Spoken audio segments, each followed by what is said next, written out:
Hi everyone, welcome back to another video. Today I'm going to take you through how I painted my latest painting. It's called Matador at Rest, and I am a vegan. Let me start off by saying that. I do not support the killing of animals, but I am an artist and I do love the artistry of the outfit of the Matador and I love the fashion. So please forgive me for having painted this, but either way, here we go. I'm painting on top of a failed painting, so there is a very dense background color already there.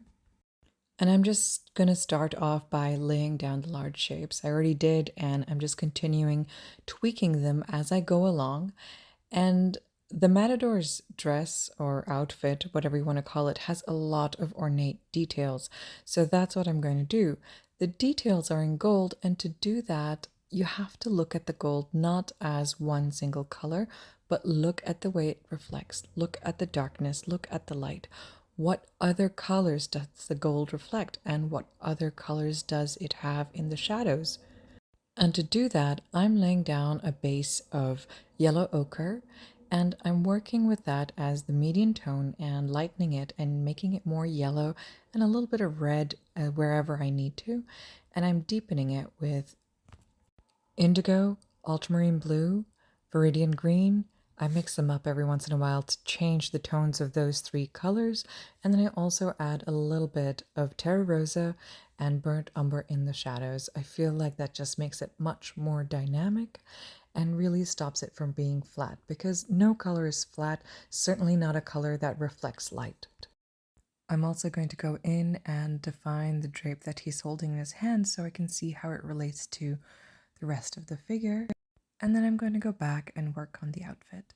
So it's a very ornate thing that he's wearing. So I'm going in and adding the ivory black, ultramarine blue, viridian green, and burnt umber wherever I need to, deepen it where I need to, and lighten it where I need to as well. Brushes are really important for painting. I have a bunch of different ones, and because the outfit has a lot of detail, I'm using a nice long rigger brush, and it's a very fine one as well, so I can get in a lot of fine detail, but it also holds a lot of thick paint, so I can layer paint one on top of each other and really push what my alla prima techniques can do just with this brush alone. So it's a good idea to have a wide range of brushes. I always do, and I change them whenever I need to so that I can get different effects while I paint. And as I've developed the figure a little bit more, I really don't like the background. I feel like it just needs a little bit more drama. So I'm going in with a palette knife and really pushing in some textures and some darker paint into the background. I feel like that will offset the ornateness of the outfit and really help to enhance it.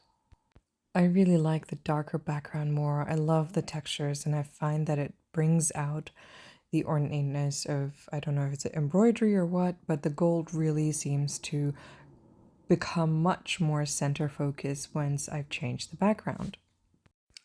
And for the rest of the painting, most of it is actually really repetitive. I'm just using the same concepts of giving definition to the gold, seeing what's dark, seeing what's light, seeing how the gold reflects all the colors in the ambient atmosphere in its reflection, and seeing how best to deliver that in my painting. Because the painting is a 6 by 12, I don't have that much space to really do much to the face. So I'm just going to give a brief suggestion of everything. I'm not going to get too caught up in detail because the outfit is already really detailed, so it can stand on its own. And because I like repetition in my paintings, I'm using a lot of the same colors that I used on the outfit and in the background on the Matador's face. And I also like to bring that into the background, and I'm playing a lot with texture with a palette knife. I think it really helps offset and creates a sense of mood for this painting. I feel like it adds a sense of vibrancy and a sense of action to a matador who is currently at rest, and I just really like the juxtaposition of that. And I'm just finishing up on the final little details and get some details in on the blouse. I'm adding some highlights and defining the face as much as I want to. And we are almost done. Just a couple of finishing touches. All I need to do now is to sign my name and call it a day. I hope you like this painting. I hope you like this video. And if you did, please like, share, and subscribe, and check out my website for this and more paintings. See you next time.